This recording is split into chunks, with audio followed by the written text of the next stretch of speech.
Euh, voilà, vous m'entendez tous? Oui. Oui, Top. et c'est bon pour le live, oui, super. Ok, donc bonsoir à tous. Je m'appelle Cyrine Fissi, je suis présidente du Cercle franco-tunisien de Sciences Po Rimini. Je vous souhaite la bienvenue à ce webinaire dans lequel nous allons parler de l'entrepreneuriat en Tunisie. Au sein du Cercle, qui est en fait une association rassemblant les anciens étudiants tunisiens de Sciences Po, nous organisons différents événements en lien avec la Tunisie. N'hésitez donc pas à nous suivre sur Facebook et LinkedIn pour plus d'informations. Je vous rappelle également que cet événement donc, est en live Facebook et que vous pouvez poser vos questions sur Zoom et sur Facebook tout au long du webinaire. Nous y répondrons à la fin de la conférence durant nos sessions questions-réponses. Ces précisions de communication faites, je vous propose qu'on commence et sans plus tarder, je passe la parole à Tawfiq Foulati qui est aussi membre du bureau du Cercle et qui va modérer cette conférence. Merci beaucoup, Céline. Bonsoir et merci beaucoup pour l'ensemble de nos panélistes et à l'audience d'assister à la conférence d'aujourd'hui. Merci d'avoir accepté de partager avec nous vos apprentissages.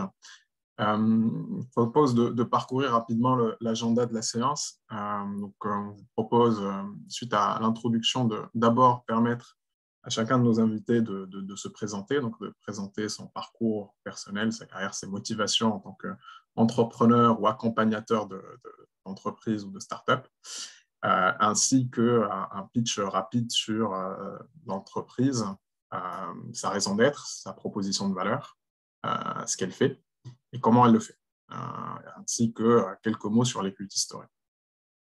Suite à cela, l'idée, c'est d'essayer de faire ressortir des retours d'expérience de chacun de nos invités, des éléments qui nous permettent de mieux comprendre l'écosystème tunisien dans sa capacité à promouvoir ou non la croissance et le développement d'une entreprise naissante.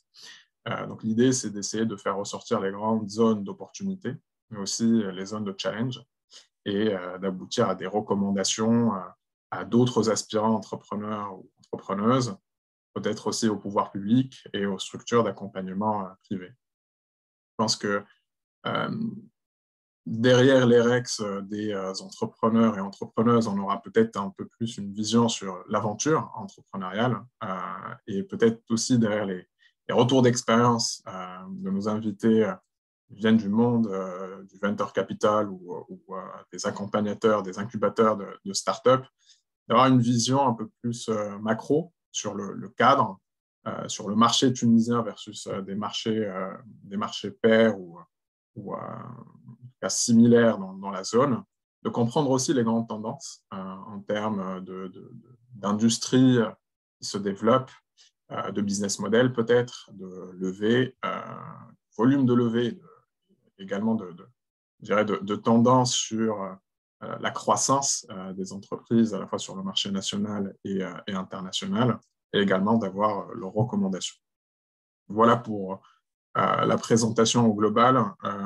Je ne vais pas vous ennuyer en vous disant à quel point l'entrepreneuriat est important.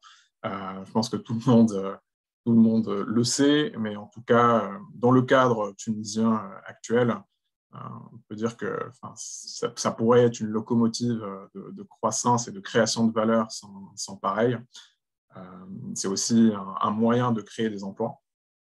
Et donc, dans la plupart des économies, il y a des stratégies nationales qui sont mises en place pour la promotion de l'entrepreneuriat et la promotion des entrepreneurs. Donc, c'est aussi, je dirais, un sujet de stratégie nationale et même de sécurité nationale sur certains niveaux de développement technologique.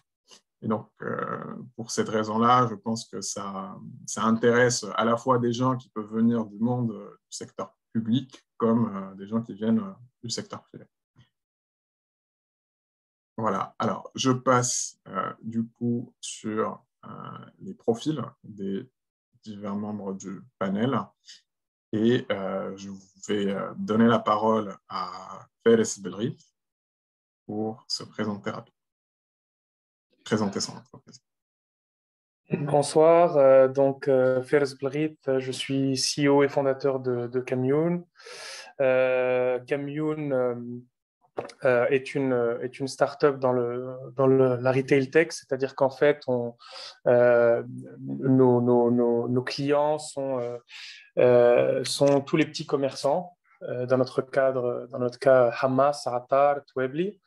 Et concrètement, ce qu'on fait, c'est qu'on réinvente et qu'on simplifie le retail et la distribution en leur permettant de se réapprovisionner de manière plus simple, plus rapide, via une application mobile, avec un seul face-off, et progressivement les aider sur les autres aspects de leur métier, que ce soit dans leur supply chain, mais aussi sur les divers autres services.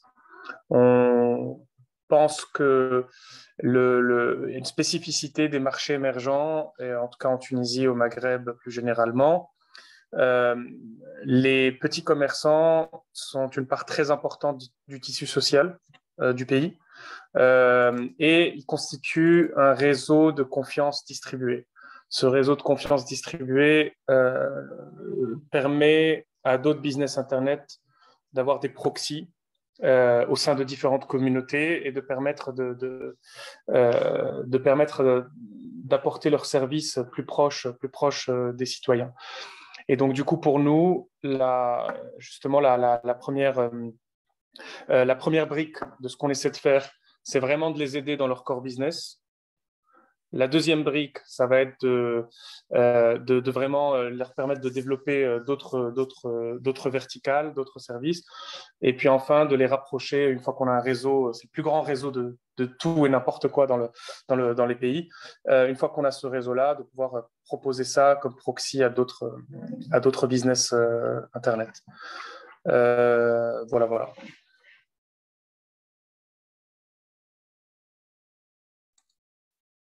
Je ne sais pas si c'est... J'ai essayé de faire court. Hein. C'était très synthétique. Bah, top, Fels. Je pense qu'on aura l'occasion d'en reparler tout à l'heure. Je passe la parole à Asdine Chérif. Bonsoir tout le monde. Du coup, je m'appelle Asdine Chérif. Je suis le CEO et cofondateur de Split.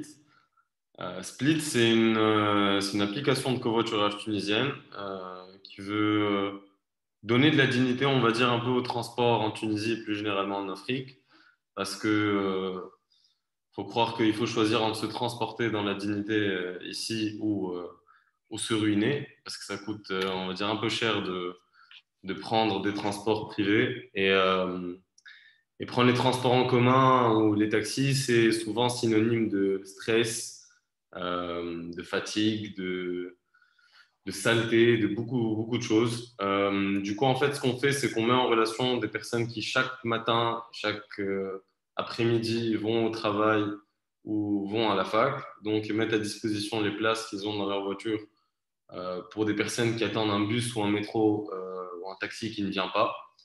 Et grâce à des algorithmes, en fait, ce qu'on fait, c'est qu'on calcule la cotisation que doivent payer les passagers, de telle sorte à ce que les passagers contribuent au coût du trajet et que le conducteur réduit ses dépenses par rapport à ça. On a lancé l'application il y a un peu plus de 2 mois. On l'a lancé le 4 octobre dernier.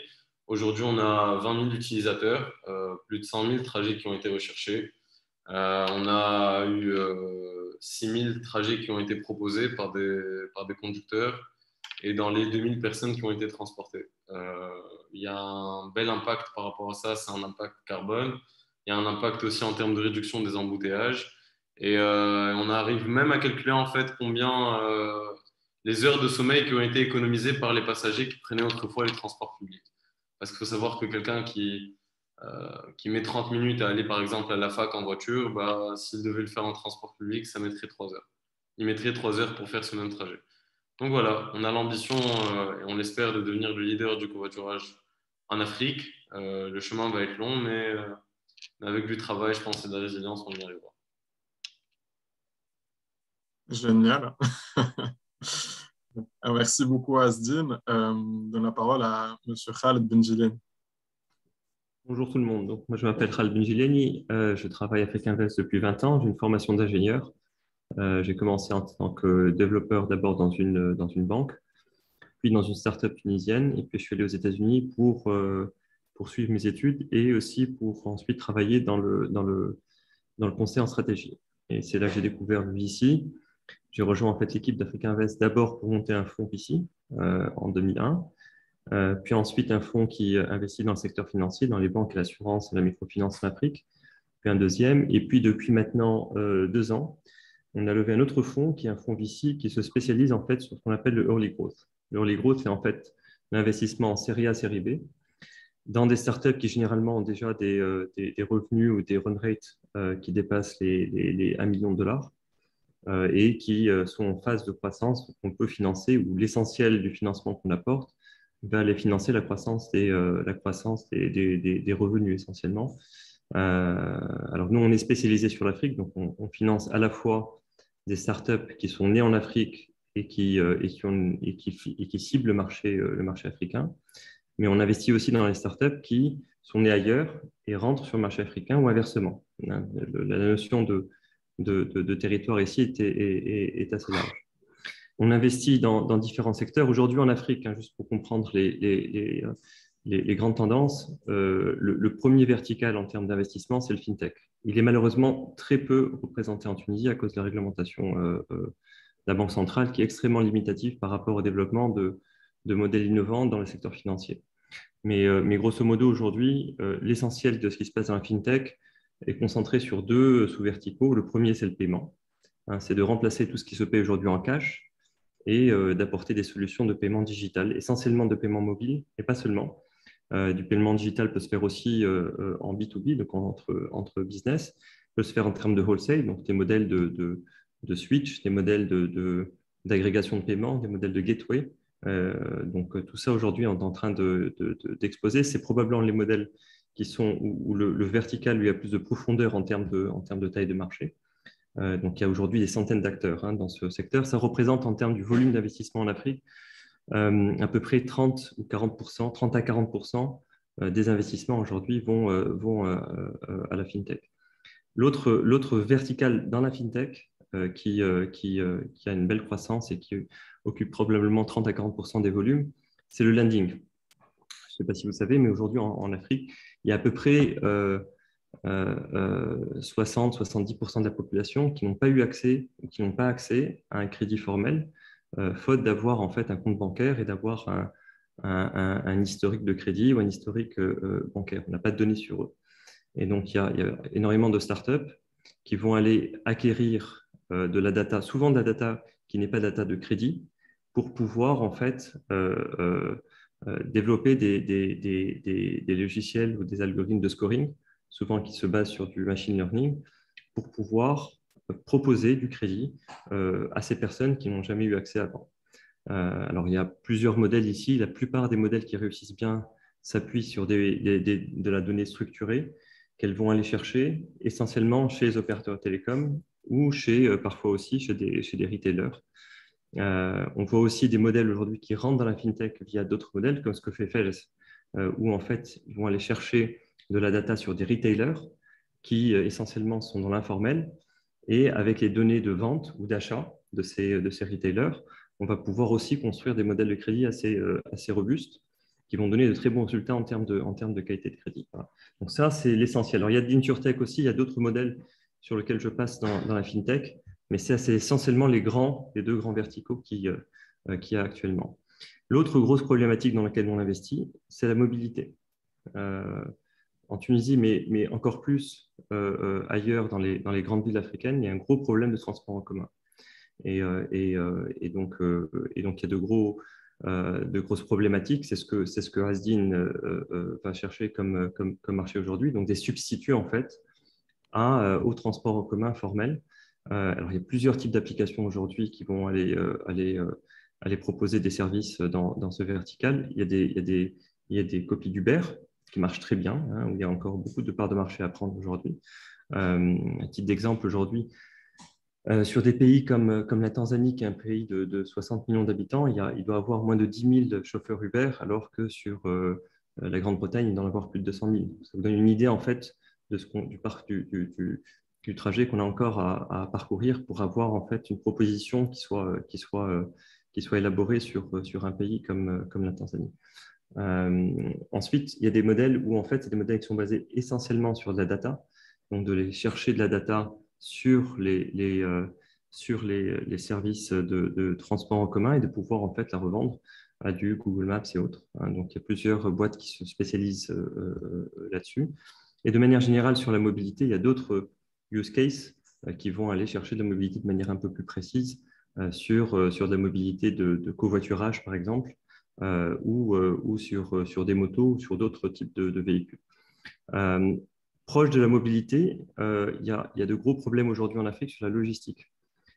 Historiquement, la logistique a été essentiellement une logistique de wholesale. Aujourd'hui, en fait, avec le développement de l'e-commerce, on a besoin de nouveaux modèles logistiques. Et donc, il y a de très lourds investissements qui sont requis. Il y a une demande très forte en fait, dans ce domaine-là. Si on prend des parallèles avec des marchés comme la Chine ou l'Asie du Sud-Est, qui sont très similaires à ce qu'il y a en Afrique aujourd'hui, mais il y a 20 ou 30 ans chez eux, le marché de la logistique a complètement changé du fait de l'essor de l'e-commerce et des marketplaces. Donc, essentiellement, ici, on va avoir de la logistique cross-border et aussi du last mile delivery, où il y a différentes problématiques qui sont un peu plus différentes de ce qu'on ne va pas trouver ailleurs, du fait que le paiement reste en cash. Donc, par exemple, sur le last mile delivery, les acteurs qui sont intéressants aujourd'hui sont les acteurs qui maîtrisent bien le cash on delivery, donc en fait, le paiement à la livraison. Ensuite, les autres secteurs, alors je vais passer rapidement dessus, mais qui sont intéressants, c'est l'éducation, donc la tech. On a aujourd'hui des fondamentaux d'un point de vue démographique en Afrique qui sont très importants en termes de croissance démographique. Et en parallèle avec ça, on a des besoins en fait, de formation qui explosent sur les 10 à 20 prochaines années. Et essentiellement dans des formations qui sont en lien avec des métiers digitaux ou des métiers technologiques. Et il n'y a pas de formateur en face. Donc, pour pallier à ce déficit de formateurs ou de formation, en fait, il y a plusieurs modèles qui s'appuient sur des plateformes technologiques où on va les remplacer des coachs par du contenu en ligne. Alors, il y a différents modèles. Il y a des modèles complètement online qui évoluent très bien en Égypte, par exemple, ou au Kenya. Et il y a des modèles qui sont hybrides, du blended entre du physique, du présentiel et de l'online, qui apportent un peu plus de qualité, mais qui doivent aussi trouver des solutions à la formation en présentiel, mais qui se développent aussi très bien sur différents pays. Un exemple de modèle blended, c'est GoMyCode en Tunisie, par exemple. Peut-être deux derniers verticaux, il y a le healthcare. Le healthcare se développe un peu partout dans le monde aujourd'hui. Donc, grâce au Covid, on a vu plusieurs développements dans le healthcare qui ont émergé à la fois dans la biotech, mais aussi dans les healthcare services, de manière très similaire. Enfin, avec le healthcare a des fondamentaux en termes de croissance qui sont similaires à l'éducation en Afrique. On a une population qui a une forte croissance, avec des besoins aussi qui évoluent d'une génération sur l'autre. Et donc, il y a différents modèles aujourd'hui, soit de healthcare en termes de services à distance, soit de reformuler des offres existantes de manière différente en partenariat avec du fintech, avec l'assurance santé, via du mobile en termes de distribution, par exemple, qui se développe assez bien sur certains pays en Afrique. Et puis enfin, dernier vertical où on n'investit pas beaucoup, mais on a vu beaucoup de projets en fait se faire financer, c'est l'énergie.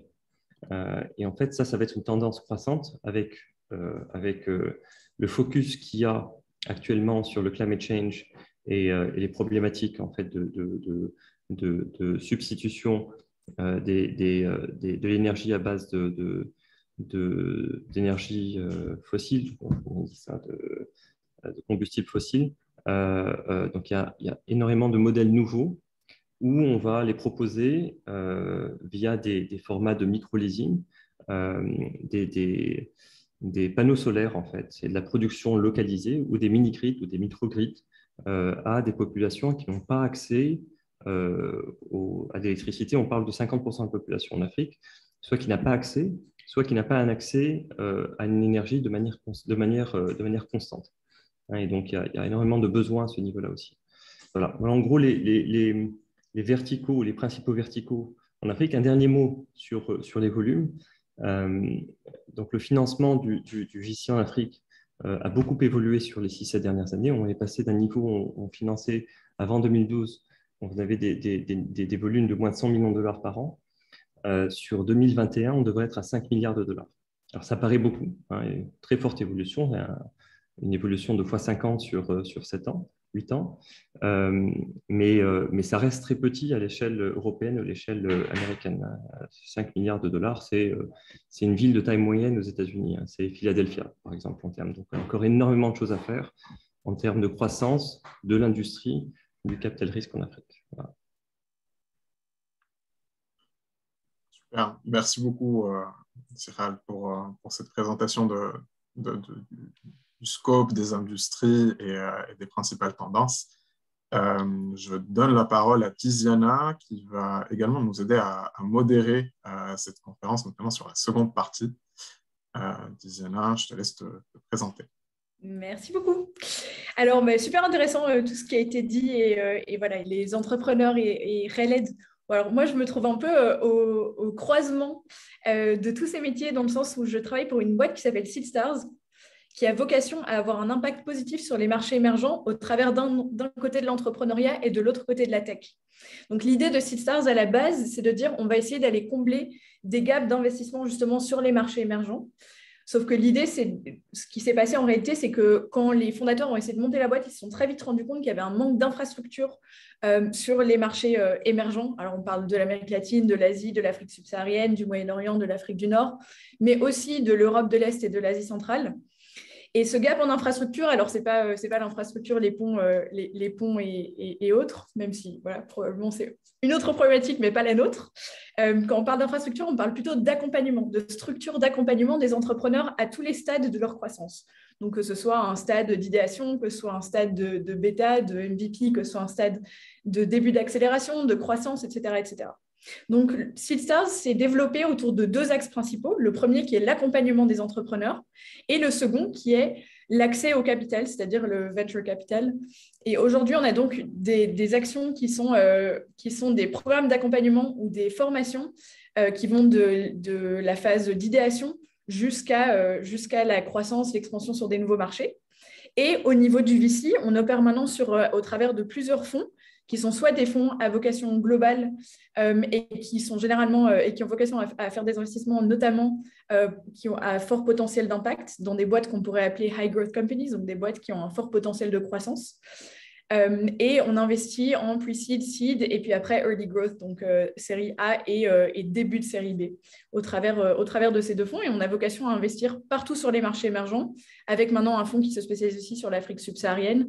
Et voilà. Et l'idée serait évidemment d'avoir de plus en plus d'impact et donc de plus en plus de fonds et d'activités d'accompagnement de par les marchés et de par les stades de maturité des entrepreneurs. Top, merci beaucoup Tiziana pour cette présentation de Seedstars. Je donne la parole à Monsieur Yassir Esmerili.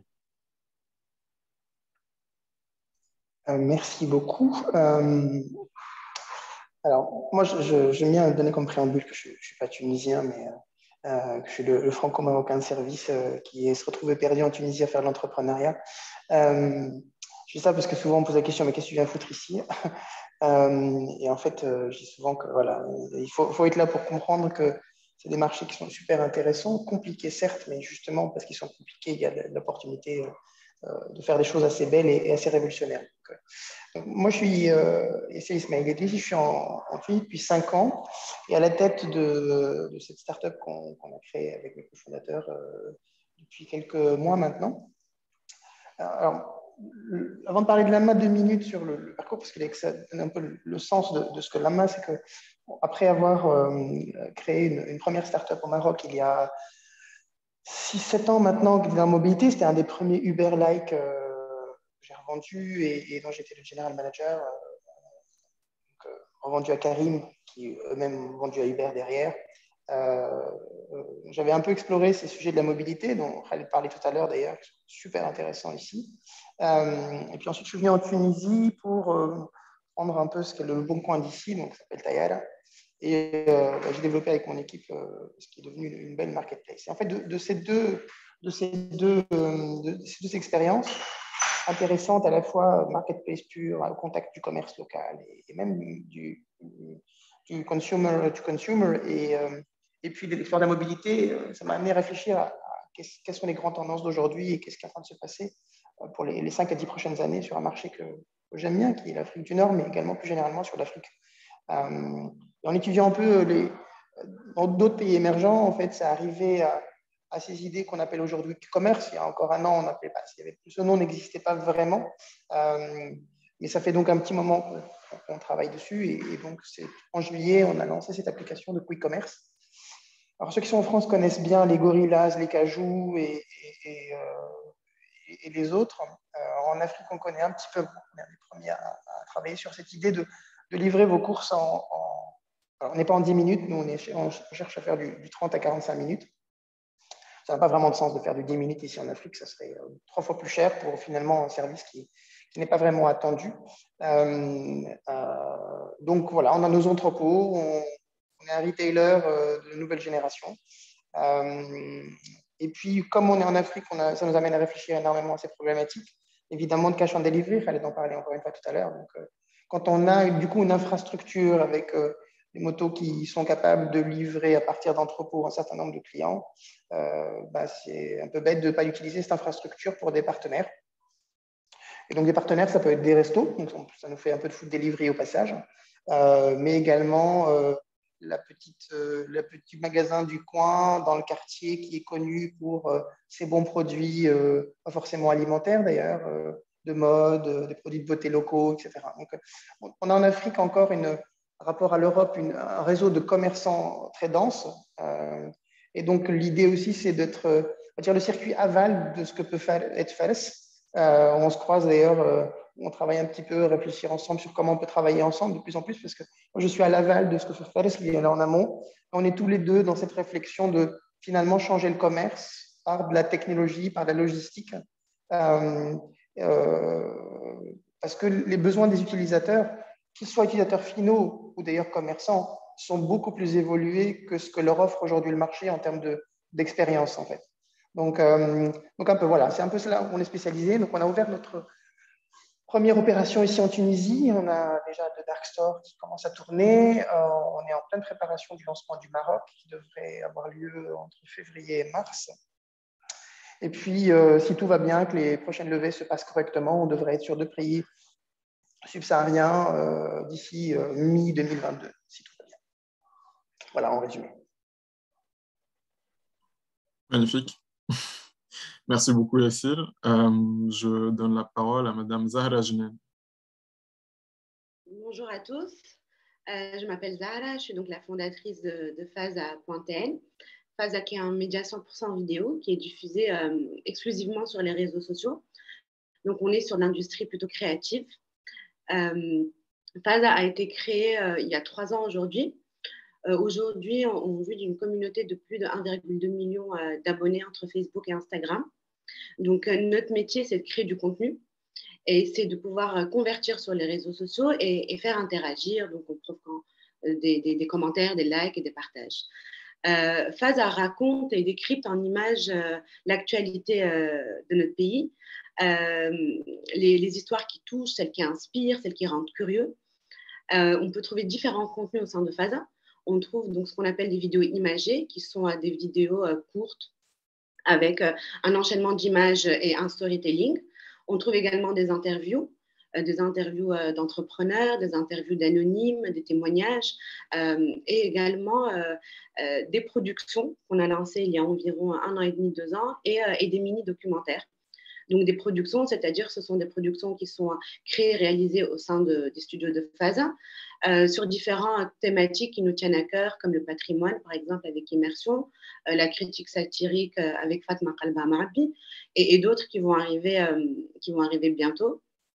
Donc, Faza est née il y a environ 3 ans d'un constat qui était assez simple, c'est qu'on est face à une génération qui est digitalisée aujourd'hui et donc qui a besoin et qui a envie de pouvoir recevoir de l'information de manière différente. C'est-à-dire qu'il y a un désintérêt pour les médias traditionnels et un fort intérêt pour les réseaux sociaux. Donc, Facebook en Tunisie est considéré comme la première source d'information. Et donc, l'idée de créer un format qui puisse qui puisse faire interagir les jeunes principalement. C'était notre cœur de cible au départ, donc un format vidéo, un format court, un format ludique, et d'être diffusé sur les réseaux sociaux, donc Facebook et Instagram principalement. Aujourd'hui, on est sur YouTube et LinkedIn également, et très prochainement sur TikTok. Donc, notre métier est de suivre aussi les différentes plateformes qui se créent et qui génèrent de l'intérêt. Quand on a lancé Phase, donc c'est vrai que notre cible principale était les jeunes, mais on s'est vite rendu compte, en tout cas pour la Tunisie, le marché actuel où on est, qu'il y avait aussi un fort intérêt de la part des 45+, qui sont très, très présents sur Facebook et qui sont très actifs.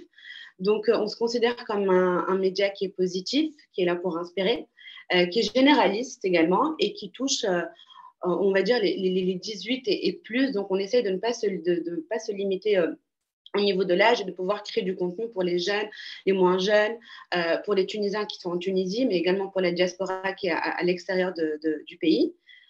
Donc voilà, aujourd'hui, Phase a un chiffre, c'est environ 11 millions de vues par mois. C'est plus de 1 million d'interactions, donc c'est-à-dire des partages, des commentaires, et environ 11 millions de personnes qui sont touchées, donc le reach général sur Facebook et Instagram. Donc voilà, c'est un peu notre histoire. Et Phase aujourd'hui, c'est une équipe de plus d'une dizaine de personnes. Ce sont des jeunes qui créent du contenu au quotidien et qui essaient à chaque fois de pouvoir suivre aussi un peu les tendances. On est sur du digital, on est sur de la création de contenu, on est également sur une industrie créative. Donc, le secret, c'est de pouvoir suivre aussi un peu toutes les évolutions qui se créent d'un point de vue réseaux sociaux. Les algorithmes changent très, très régulièrement. Les techniques de montage, le discours, les différents types de réseaux sociaux comme TikTok aujourd'hui, qui est devenu un des réseaux, en tout cas en Tunisie et dans le monde, c'est le réseau préféré des jeunes.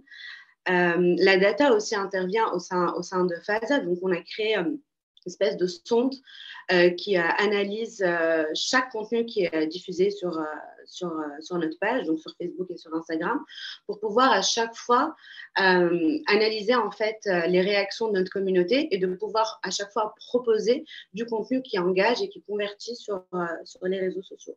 Donc voilà, je pense que j'ai fait le tour de Phase. Top, merci beaucoup Zahra. Je donne la parole à Madame Meher Hanoussi. Merci beaucoup Taoufik, ça fait plaisir d'être entourée de visages assez familiers d'entrepreneurs et d'investisseurs comme Khaled qui a soutenu FLAT depuis le début en Tunisie. Donc peut-être un peu de background derrière la naissance de Flat Six Labs à travers la région il y a 10 ans. Donc Flat Six Labs est un réseau régional qui a commencé à 10 ans en Égypte. Le contexte était initialement par les fondateurs était de proposer des tickets d'investissement de plus de 1 million de dollars, je dirais. Et le constat était à cette époque que les entrepreneurs n'étaient pas prêts à ce genre, je dirais, de tickets d'investissement, mais avaient plus besoin d'expertise et de mentorat. Et c'est de là où est venue l'idée de Flat Six Labs de créer un programme d'accélération où il y aurait un partage d'expérience, du mentorat, du coaching pour les entrepreneurs, adossé à un fonds d'investissement qui serait un véhicule qui permettrait d'investir dans les startups. On vient de fêter, je pense, il y a 2 mois, 10 ans d'existence à travers la région. Et depuis, on est présent dans 7 pays à travers la région MENA, en Égypte, en Tunisie, au Bahreïn, en Arabie Saoudite, en Jordanie et au Liban. J'espère n'avoir oublié aucun pays, c'est toujours un peu un challenge. Depuis, on a investi dans plus de 350 startups à travers la région. En Tunisie, on a commencé à opérer en 2017, donc on va bientôt fêter nos 5 ans. On a un fonds d'investissement de 30 millions de dinars.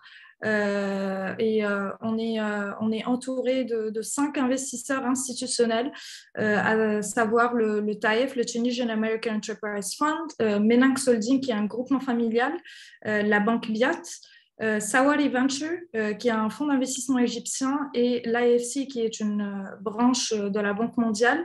Et depuis, on a investi dans plus d'une soixantaine de startups dans des industries assez diverses. Mais je partage un petit peu totalement, je dirais, l'observation de Khaled au niveau des verticales et au niveau des industries, je dirais, tendances actuellement à travers le nombre de candidatures qu'on reçoit chaque cycle pour pouvoir sélectionner les startups dans lesquelles on investit. Techniquement, ce qu'on fait, c'est qu'on ouvre les candidatures chaque 6 mois et à travers un process de sélection fini avec les 8 startups dans lesquelles on investit et qu'on accompagne pendant 4 mois selon le type d'expertise demandé par les entrepreneurs, selon l'état de maturité de la startup. Et ça fait plaisir d'avoir Essir, par exemple, que j'ai eu le plaisir d'accompagner. Je vous assure, il est tunisien par adoption. Il faut juste lui parler et vous comprendrez qu'il connaît les Tunisiens et notre culture mieux que nous. Et Feres actuellement, qui est actuellement accéléré, qui vient de lever 400 millions de dollars. Donc au niveau 400 000, mais 400 000, j'adorerais lever 400 millions. C'est un tic. Ouais, c'est tout ce que je t'espère et j'espère tous les entrepreneurs tunisiens.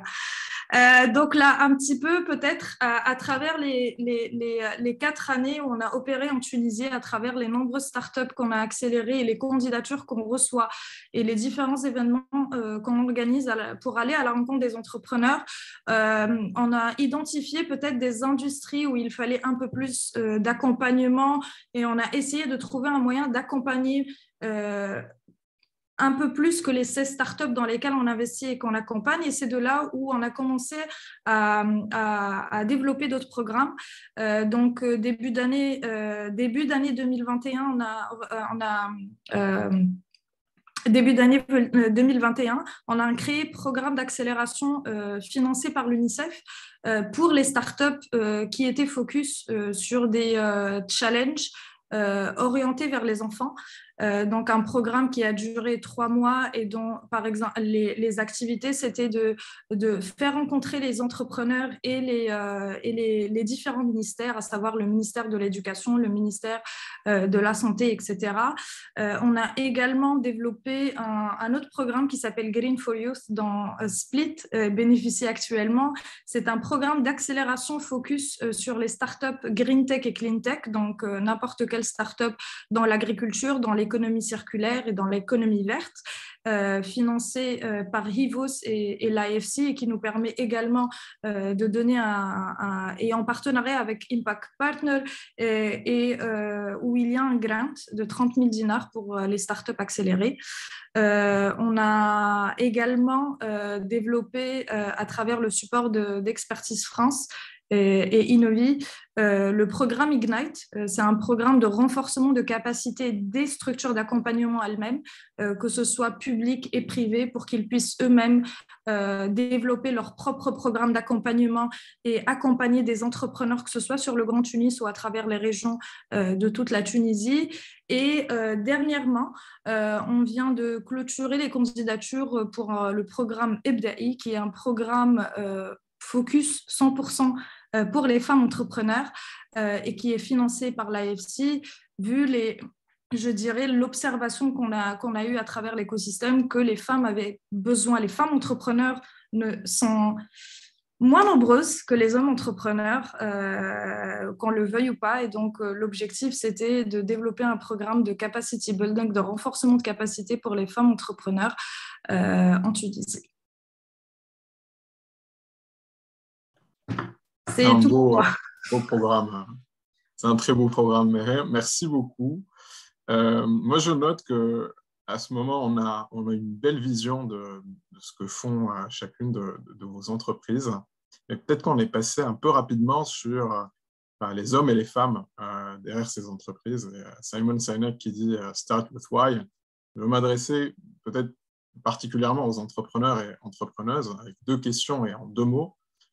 Qu'est-ce qui vous a donné envie d'entreprendre? Pourquoi vous le faites? Et pourquoi vous le faites en Tunisie?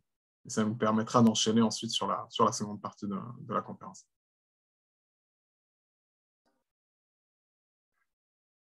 Je commence peut-être. Ok, donc je vais me présenter un peu plus longuement. Effectivement, je suis même passé un peu vite sur Kamioun. Donc, je suis ingénieur de formation. Donc, j'ai fait un parcours assez classique, prépa, école d'ingénieur. Et puis, petit à petit, je me suis un peu cherché. J'ai commencé dans le conseil pour pouvoir voir pas mal de choses. Et puis, j'ai sauté en fait d'emploi en emploi. Je me suis spécialisé dans les opérations, la supply chain. J'ai fait un tour chez Jumia au Nigeria, puis au Kenya. J'ai bossé dans une EdTech, une scale-up où j'ai couvert l'Afrique de l'Est qui s'appelle Bridge International Academy. Je crois que ça a été rebrandé récemment, j'ai oublié le nouveau nom. Et puis, systématiquement, je cherchais à pouvoir avoir un impact quelque part. Et depuis qu'on est jeune, mon père nous disait systématiquement que si on revient en Tunisie, c'est pour monter notre business. J'en ai quand même fait qu'à ma tête et je suis revenu et j'ai passé un an chez Carrefour pour très vite me rendre compte que non, en fait, j'avais besoin vraiment de lancer quelque chose. Et donc, je me suis intéressé à des sujets d'infrastructure, justement. Je considérais qu'il y avait 3 sujets fondamentaux. Je mets à part l'éducation et la santé, où je ne me sentais pas forcément hyper qualifié pour partir directement dessus. Mais à part ces 2 sujets-là, pour moi, il y avait 3 sujets fondamentaux. Comment les gens bougent, comment ils transportent leurs marchandises ou qu'ils les amènent, et les transactions. D'accord. Donc, ça nous amène à de la logistique, du retail, de la distribution, des fintech. Et l'idée initiale, d'ailleurs, Kamioun, c'est d'où le nom d'ailleurs, au tout début, c'était plutôt un Uber for Trucks, quoi. Un Uber pour camions. Donc, d'ailleurs, ça existe, Uber Freight. Et sinon, en Afrique, ailleurs, Trella, Kobo 360, Lorry Systems, qui sont des équivalents. Je crois qu'en Tunisie, il y en a une qui s'appelle Optima Logistique, un peu plus petite. C'était ça au départ. Et c'est le Covid qui nous avait fait switcher à l'époque, avec une baisse drastique des volumes d'import et d'export qui faisait que c'était assez compliqué de lancer à ce moment-là. Et donc, on s'est dit, en fait, le FMCG, groceries et Atar al-Houma, c'est les choses l'épicier du quartier, c'est ça qui allait rester. Et en fait, là, on tenait quelque chose de fondamental. Et c'est comme ça qu'est née la nouvelle version de Kamioun. Et donc, avec maintenant un peu plus d'un an d'existence. Et on est alhamdoulilah en croissance et on vient de lever, comme dit Mehé, $400,000 et on espère avancer assez vite sur les mois qui viennent dans notre croissance et on l'espère dans notre expansion au cours de 2022. Top, super, merci beaucoup. Asdin, peut-être? Yes. Alors, juste pour expliquer un peu, moi et l'entrepreneuriat, c'est quelque chose en fait que j'ai commencé à 16 ans en faisant un peu d'événementiel, basiquement quand j'étais au lycée. Le fait d'organiser, de gérer une équipe, de monter quelque chose à partir de rien, c'est quelque chose que j'avais commencé à l'époque. Mon parcours, donc j'ai eu mon bac à Tunis. Je suis parti, j'ai fait 2 ans d'études à Lyon pour devenir expert comptable. Après 2 ans, je me suis rendu compte que je ne me voyais pas du tout être expert comptable. Et donc, ça se reflétait dans mes résultats. Donc, j'ai dû rentrer en Tunisie. J'ai intégré l'IHEC Carthage en cours d'année. Et en fait, quand tu fais le lycée français toute ta vie à Tunis, tu es un peu dans une bulle. Tu pars à Lyon, tu restes encore dans le confort. Tu rentres à Tunis, d'un coup, tu passes de Lyon à une fac publique, c'est un choc. Donc, je me suis retrouvé à l'IHEC et j'ai découvert, pour le dire crûment et comme il est, une Tunisie que je ne connaissais pas parce que j'étais dans le confort.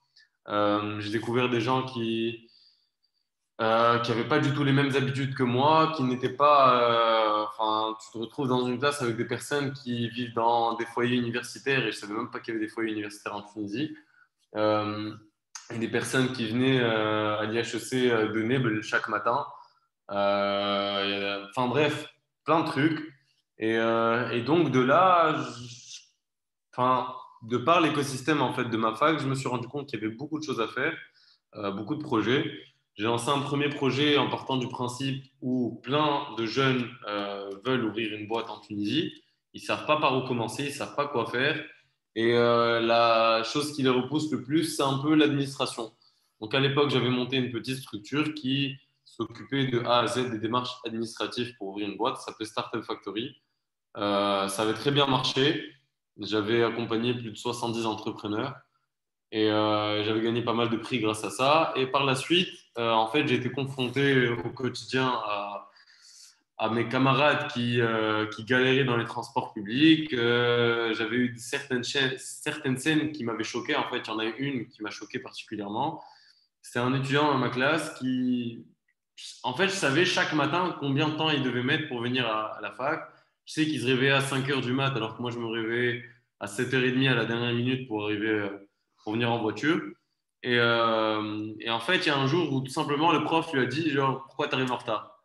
Et en fait, rien que sa frustration, la frustration qu'il a ressentie de ne pas pouvoir lui expliquer tous les périples qu'il a dû vivre en fait pour arriver à la fac, bah, rien que ça, en fait, ça secoue un peu et ça te pousse à agir. Et finalement, ce qu'on a fait, c'était au départ une application de covoiturage pour aider les étudiants qui, comme moi, avaient une voiture en fait, et qui voulaient mettre à disposition mes places chaque jour pour d'autres étudiants qui n'avaient pas de voiture. Et finalement, on s'est rendu compte que le besoin il était beaucoup plus vaste que ça, que ça ne touchait pas que les étudiants, mais que ça touchait aussi, par exemple, les personnes qui travaillent dans des boîtes, qui habitent loin, que ce soit ceux qui sont déjà recrutés ou que ce soit ceux qui, en fait, ne peuvent pas être recrutés parce que à l'entretien d'embauche, quand ton recruteur voit que tu habites loin et il va calculer combien de temps tu vas mettre pour venir au bureau, tu n'es pas pris dans la liste, quoi. Donc voilà, c'est, on va dire, un peu une succession du fait de réaliser en fait toutes les problématiques que les gens vivent et l'écart social qu'il y a et de se dire qu'en fait, si c'est pas toi qui trouves la solution, ça va rester comme ça. Ça veut dire qu'il y a des gens qui sont un peu condamnés dans les pays émergents et que quand tu te considères comme une personne qui a eu une certaine éducation, qui est partie à la fac, qui a une certaine ouverture sur l'international, dans le digital, si tu pars du principe où toi, tu n'entreprends pas, la situation restera comme telle et il y a des personnes qui vont rester dans leurs problèmes chaque jour, en fait, pour le dire comme ça. Voilà. Alright. Donc, c'est l'impact et trouver des solutions à des pendulas. Merci, Il y Asdin. a d'autres motivations, Taoufir, bien sûr, il y a des motivations qui sont des fois personnelles, le fait de vouloir réaliser certains objectifs dans la vie, etc. Mais je te parle de qu'est-ce qui te touche en fait de l'intérieur et qui te pousse à faire des trucs des fois où tu te dis pourquoi je reste à Tunis, tout simplement en fait. Le pourquoi je reste à Tunis, c'est purement de se dire que tu peux avoir un impact. Parce que je connais personne qui resterait en Tunisie pour autre chose. Réellement, c'est le fait de se dire que tu as un impact ici qui est mesurable. Tu as des personnes qui vivent ici qui, si tu ne mets pas cette solution-là en place, rien va changer en fait. Et si tout le monde se dit, tiens, on va tous partir vivre ailleurs, ou enfin peut-être un jour, hein, à chaque fois je dis ça, mais je suis sûr qu'un jour je vais finir par aller vivre à l'étranger, tu sais. Mais pour l'instant, c'est l'impact. Je suis motivé par l'impact et je suis motivé par faire en sorte un peu de… En fait, c'est un peu un puits dans lequel on est, où c'est juste en fait mettre en place cette échelle entre le fond du puits et finalement l'extérieur pour que certaines personnes puissent vivre dignement. All good. All good. Merci beaucoup, Asdin. Peut-être en deux mots aussi, Yassir, et puis Zahra. J'en ai parlé dessus un petit peu, mais Dans mon parcours, moi, je me suis retrouvé en Tunisie par hasard, en fait. C'est-à-dire que ça arrivait à un moment où j'avais vendu ma start-up au Maroc. Peut-être revenir un petit peu en arrière. Un parcours assez proche au début de celui de Fès ou Asdine, hein, école française, malheureusement souvent se représenter au Maroc, en l'occurrence. Je suis parti en France, école de commerce, consulting, parcours assez classique également, pendant assez longtemps. Ensuite, on voulait sortir du conseil parce qu'après quelques années, c'est intéressant de pouvoir passer de l'autre côté. Je me suis égaré par hasard, mais j'ai adoré cette expérience. Pendant 2 ans et demi, j'étais DRH de gros centre d'appel au Maroc. Et c'est là où je me suis dit, bon voilà, maintenant, il faut entreprendre parce que j'avais cette envie-là. Donc, cette première start-up au Maroc que j'avais montée a été plutôt un bon succès, on va dire. En tout cas, réussi un exit assez tôt à l'époque où ces termes-là n'existaient même pas. C'était en 2015-2016 hein, déjà. Et puis voilà, j'avais fini ce cycle de 6 ans. Moi, ce mot « rentrer » m'a toujours dérangé. Quand on utilise le même au Maroc et en France, moi, et en Tunisie, je n'aime pas ça. Je ne suis pas rentré au Maroc, je ne suis même pas rentré en Tunisie, je ne rentrerai pas en France non plus. Je ferai peut-être une partie de ma vie dans chacun de ces pays-là. Et puis ensuite, il y aura un autre pays. Donc, c'est des cycles de vie et je les vis comme ça. Donc, ce cycle de vie en Tunisie, c'est proposé à moi, un pays que je ne connaissais pas. J'avais voyagé pas mal dans le monde, mais il se trouve que je ne connaissais pas ce pays qui est très proche de mes 2 nationalités françaises et marocaines. Et puis je suis venu comme ça. C'était de l'intrapreneuriat, hein, Tayara. C'était un bébé qui commençait à être joli, mais il n'y avait pas d'équipe pour le monter, donc on m'a proposé de le monter. On en a fait humblement quelque chose qui tient bien la route. En tout cas, qui tenait bien la route. Ces derniers temps, c'est un peu plus compliqué. Et voilà. Après, la question s'est sincèrement posée l'année dernière, c'est est-ce que la prochaine phase de ma vie sera ici, dans ce pays que j'aime, ou simplement, voilà, cette période est finie. Et la décision a été unanime à la maison, à la fois avec les enfants et avec mon époux, c'est que, alors, moi, je suis assez indépendante de ce pays pour dire que je n'ai pas de velléité de le changer ici plus qu'à un autre endroit, mais je trouve que c'est un endroit qui est intéressant pour investir, en fait. Son temps, son énergie. Et j'essaye de vivre l'éthos, on va dire, de l'entrepreneur jusqu'au bout. C'est que justement parce que c'est compliqué qu'il y a de la valeur ajoutée à créer. Faire ce que j'essaie de faire, du quick commerce et discuter le retail, aller le faire ailleurs, c'est un peu compliqué, quoi. Donc, par contre, partir de la Tunisie, qui est un marché qu'on peut assez facilement lancer en termes de taille, où il y a de la compétence qui peut aider, quand on est rapidement, on connaît un peu tout le monde, hein, et ben c'est un bon départ. Donc, et ça aide vraiment à aller beaucoup plus vite. Après, oui, il y a des barrières. Il y a des barrières partout. Hein. Venant du Maroc, les Tunisiens aiment bien dire que le Maroc, c'est sympa, mais je peux vous garantir que c'est pas mieux. Donc c'est juste qu'on aime bien enjoliver un peu un peu verser un peu parfois dans les larmes ici, mais honnêtement, c'est compliqué d'être partout en Afrique, d'entreprendre. Et autant le faire à l'endroit où il fait beau et on est bien et on a des gens sympas avec qui on peut travailler, il y a des compétences et de partir d'ici, quoi, en termes on va dire de point de départ.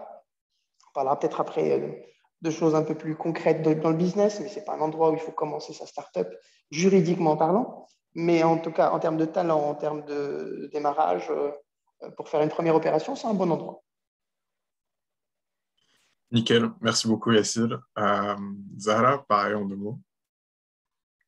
Alors, niveau parcours, moi j'ai eu mon bac à Tunis également et j'ai fait mes études en France, un peu en Espagne, j'ai un peu bougé. Je me suis retrouvée à Paris, donc où j'ai travaillé, j'étais salariée au sein de petites entreprises à chaque fois. Donc, au départ dans le domaine du textile, puis dans le luxe.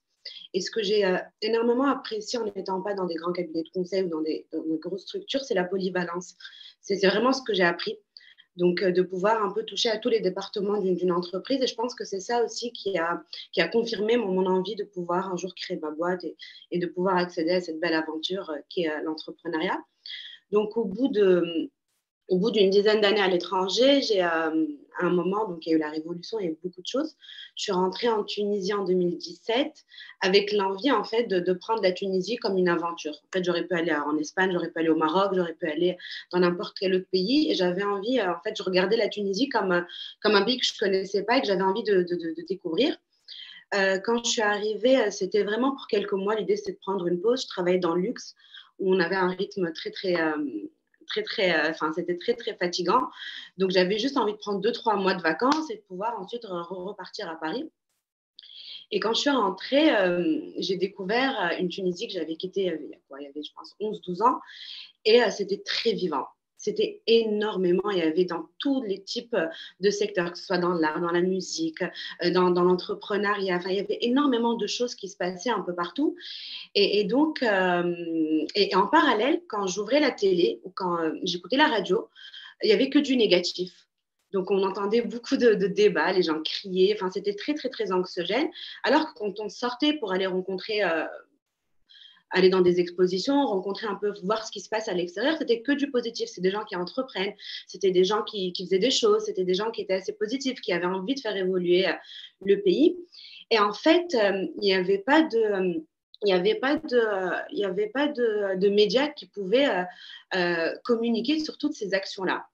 Et donc, pour être très, très honnête, Faz, n'a pas été analysé, ce n'était pas un projet, il n'y avait pas de business plan quand on a commencé. Il y avait un ordinateur et une table.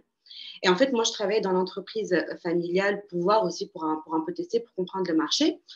Et j'avais du temps par rapport au rythme parisien, j'avais beaucoup de temps à Tunis. Et donc, à l'époque, c'était avec une copine, on s'est dit, on va commencer à ça. On a cherché un monteur parce qu'on ne maîtrisait pas les logiciels de montage. Et on avait un ordi et une table et on s'est dit, on va parler de choses positives, d'un peu de ce qu'on rencontre en fait.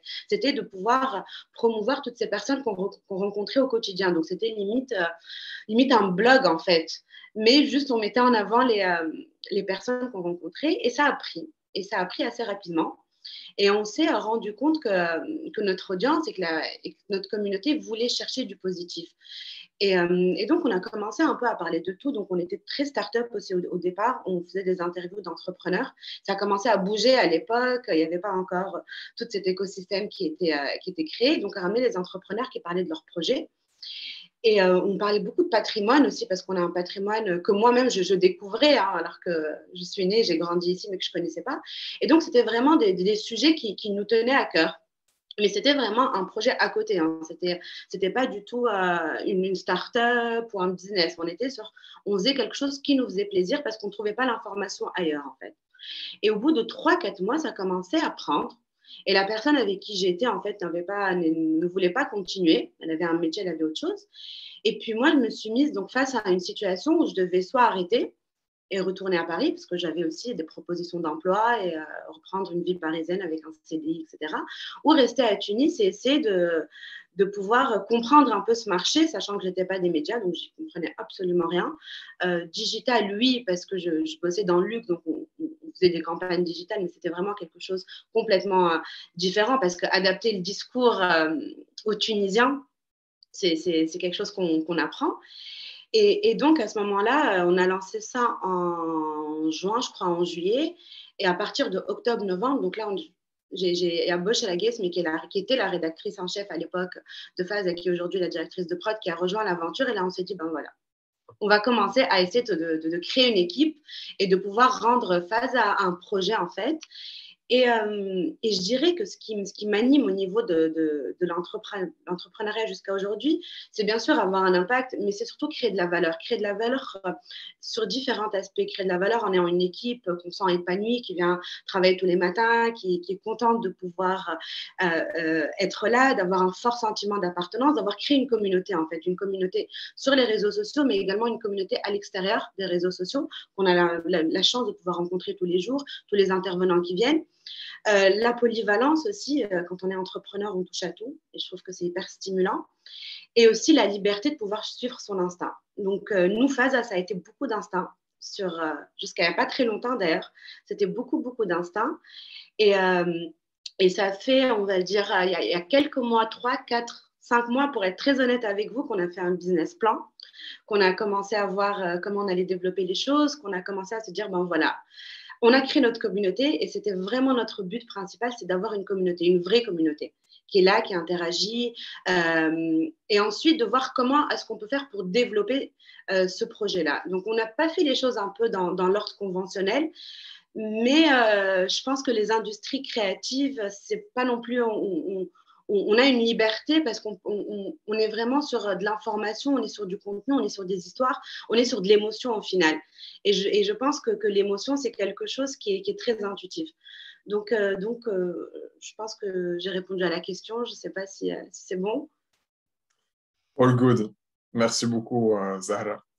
Je pense qu'on va passer à la seconde partie de la conférence. Alors, c'est toujours frustrant hein, parce qu'on a envie de deep diver sur chacune de vos entreprises et sur votre parcours pour mieux comprendre. Mais je pense que ce serait intéressant aussi d'aborder plus en détail l'écosystème tunisien et son intérêt. Et je passe la parole à Tiziana pour animer cette partie. Yes, merci beaucoup. Je pense qu'on peut peut-être faire le lien même entre tous les retours sur expérience qui viennent d'être partagés. Donc, on entend que le why de vous tous sur le Zoom, c'est donc l'impact, presque le pathos d'être en Tunisie, dans cette communauté tunisienne qui fait partie presque de l'ADN. La complexité, le goût du challenge, l'idée de créer de la valeur, de voir des opportunités tant en termes de ressources humaines qu'en termes de taille de marché, etc. Par contre, vous avez tous goûté à des marchés, vous avez tous eu des expériences sur des marchés différents, que ce soit en termes d'expérience pro ou en termes d'expérience perso. Et pourtant, vous avez tous décidé aujourd'hui de rentrer en Tunisie et de rentrer. Bon, le mot rentrer, je t'ai entendu. Vous avez tous décidé d'aller en Tunisie pour lancer des boîtes ou pour les faire croître. Justement, il y a une question de temporalité qui se pose, qui a été évoquée, mais sur laquelle on n'est pas revenu. En effet, commencer un business en Tunisie aujourd'hui, ce n'est pas une mince affaire. Il y en a qui le font, il y en a qui choisissent d'autres temporalités, de plutôt revenir en Tunisie après le lancement, ou au contraire, et je pense que c'est le cas de plusieurs personnes ici aujourd'hui, et on félicitera justement Camune pour la levée de fonds de la semaine dernière, justement avec Django qui est plutôt basé en Côte d'Ivoire. Donc, il y a aussi cette question de dire pourquoi est-ce qu'on ne va pas chercher des fonds aujourd'hui exclusivement en Tunisie pour justement agréger cette création de valeur sur le marché local, notamment au vu de toutes les initiatives, que ce soit la Startup Act de 2018, que ce soit le fonds de fonds qui est en train d'être lancé, etc., etc. Donc voilà, il y a peut-être cette question-là pour les entrepreneurs. Après, on passera à Khaled et Eva qui ont certainement un point de vue intéressant sur la question aussi, mais pourquoi cette temporalité d'être aujourd'hui, maintenant en Tunisie? Pourquoi tu ne vas pas chercher $400 000 je vais être beaucoup plus loquace, là, beaucoup plus bavard que tout à l'heure. Je vais être cash. Par naïveté, moi, j'étais revenu dans mon pays en me disant il y a du potentiel, il y a des choses à faire, etc. Et on peut toujours lancer en Tunisie et puis partir ailleurs. Si c'était à refaire, j'aurais commencé ailleurs. Par exemple, un des deux marchés où j'étais précédemment, Kenya et Nigeria. Je vais m'expliquer. Et ça c'est pas forcément lié que à la Tunisie en tant que Tunisie, mais un peu à l'écosystème VC qui veut quand on présente et qu'on présente son marché adressable, même pour un marché gigantesque comme le retail que j'attaque, tout de suite, pour des investisseurs internationaux, on va vous dire, OK, vous êtes en Tunisie, c'est ça la taille, donc bof.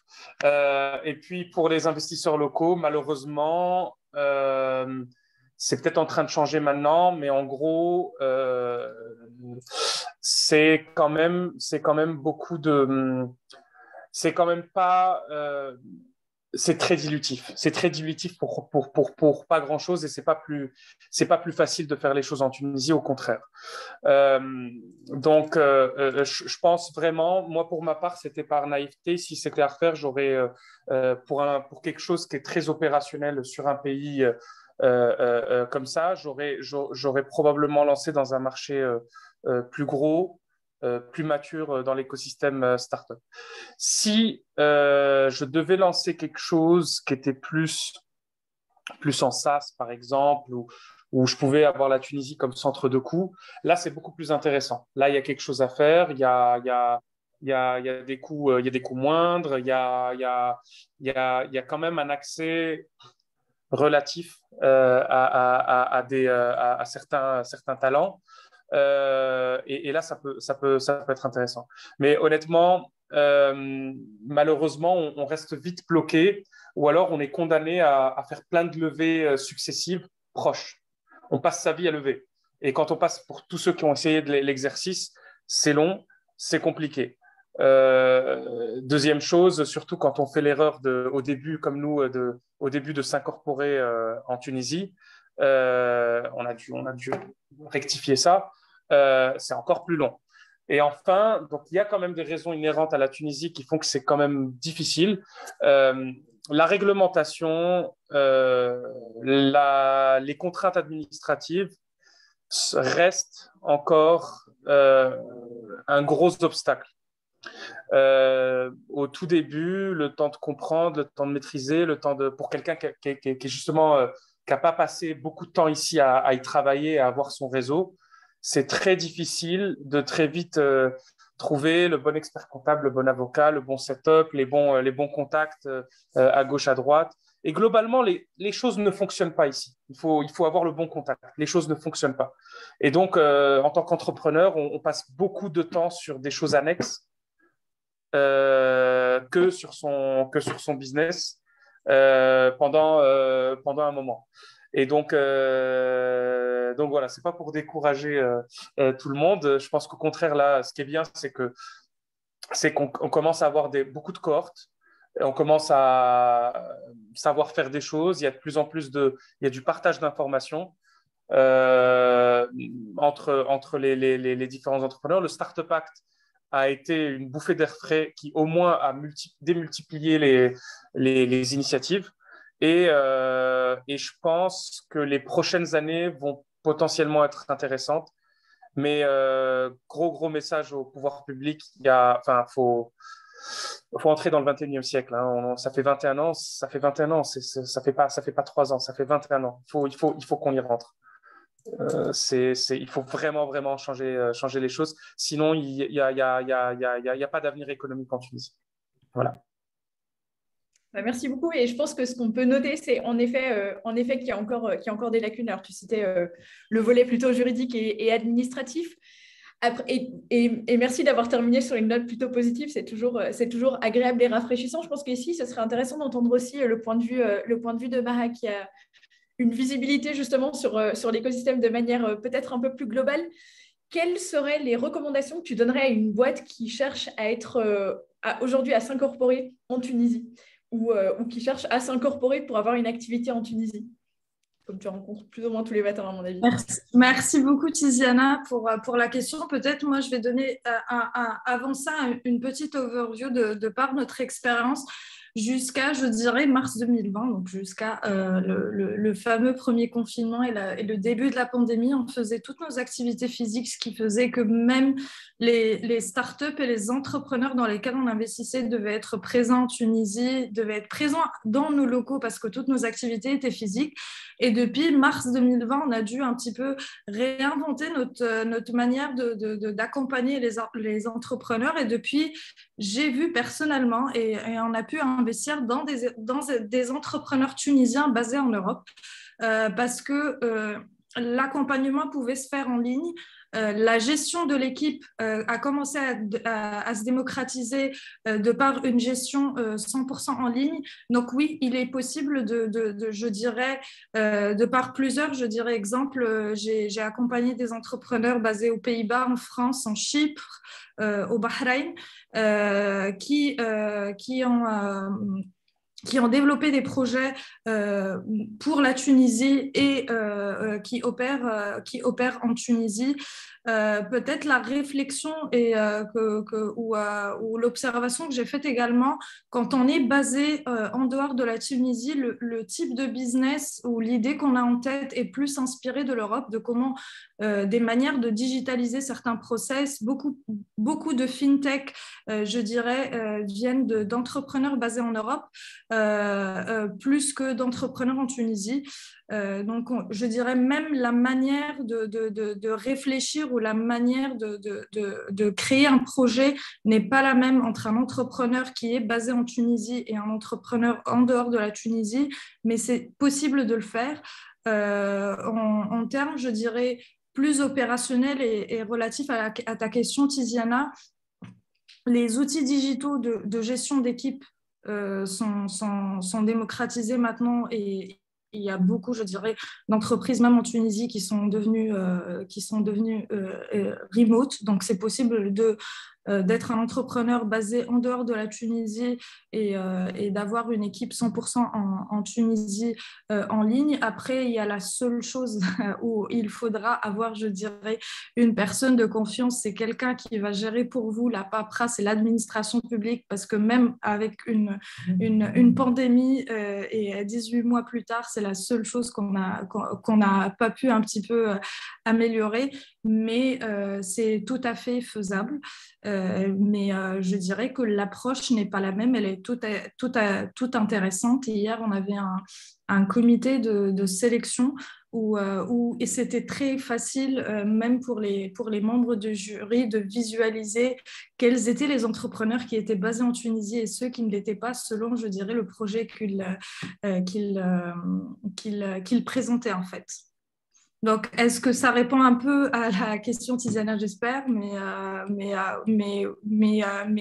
le profil de Firs, de Yessir également sont assez nombreux dans le sens on a des entrepreneurs qui, après plusieurs expériences et après maintes réflexions, décident de se projeter dans de nouveaux projets qui sont réfléchis parce que de par leurs diverses expériences en Tunisie ou ailleurs, mais également il y a de nombreux Azedines que je rencontre de jour en jour également qui se projettent dans l'entrepreneuriat à un âge moins avancé, je dirais, et juste après les études et qui arrivent également à créer leur propre projet.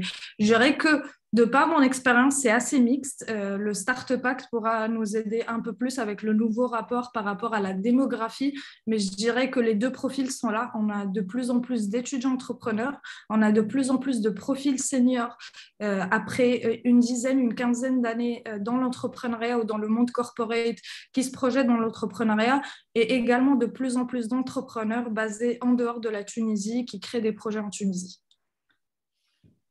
Oui, merci. Très intéressant. Et c'est intéressant que tu mentionnes justement toute cette dynamique de brain gain qui est très fort mise en exergue aujourd'hui en Tunisie. Peut-être que ce serait intéressant de passer un peu plus du côté investissement en nous tournant vers Khaled. Quelles sont les grandes... Alors, on a bien entendu le fait que tu es basé et que tu opères notamment sur la Tunisie, mais aussi sur le reste du continent africain. Aujourd'hui, si tu devais nous faire un petit croquis du paysage d'investissement tunisien et surtout des grandes opportunités qui sont en train de s'ouvrir doucement mais sûrement sur le marché, comment est-ce que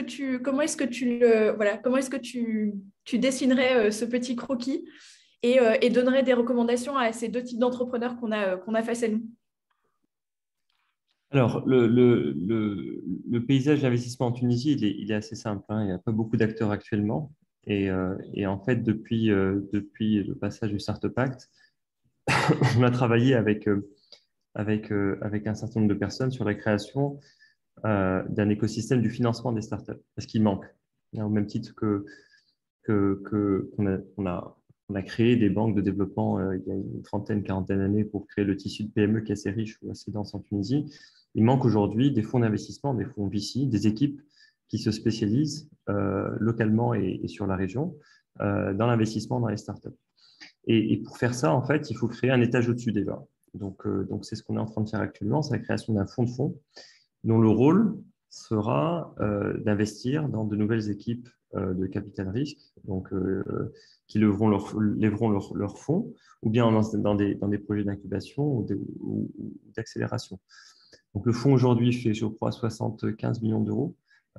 L'idée, c'est d'investir dans une dizaine de fonds, et pas seulement des fonds qui seraient des fonds locaux, parce que le marché est trop petit, en fait. Il faut comprendre que si on veut réussir sa start-up en Tunisie, il faut tout de suite avoir une vision régionale, parce qu'on est sur un marché qui est trop étroit. Et d'ailleurs, une des observations que nous, on a faites, des startups qui réussissaient bien, c'est d'avoir des cofondateurs qui étaient ici et ailleurs. Hein. Donc, typiquement, en Afrique et aux États-Unis, en Afrique, en Europe, ou en Afrique et au Moyen-Orient ou en Asie. Ce qui aide en fait à tirer parti des forces des deux géographies. On est sur des marchés ici qui sont très peu développés, très peu pénétrés, donc il y a moins de concurrence, mais il y a aussi moins d'offres sur la partie financement.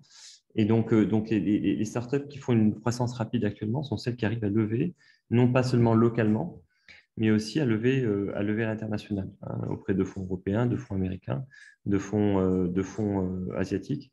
Et donc, un conseil pour ceux qui veulent commencer leur startup, c'est ce que disait Yassir tout à l'heure est très vrai, c'est ne pas se mettre dans une démarche de rentrer ou pas, mais de rester en fait et de tirer parti du fait qu'en Europe ou ailleurs, il y a un marché du financement qui est beaucoup plus profond et qui permettrait en fait, en restant sur place ou en gardant un lien avec le secteur du VC en Europe ou ailleurs, permettrait en fait de financer mieux vos projets d'entrepreneurs.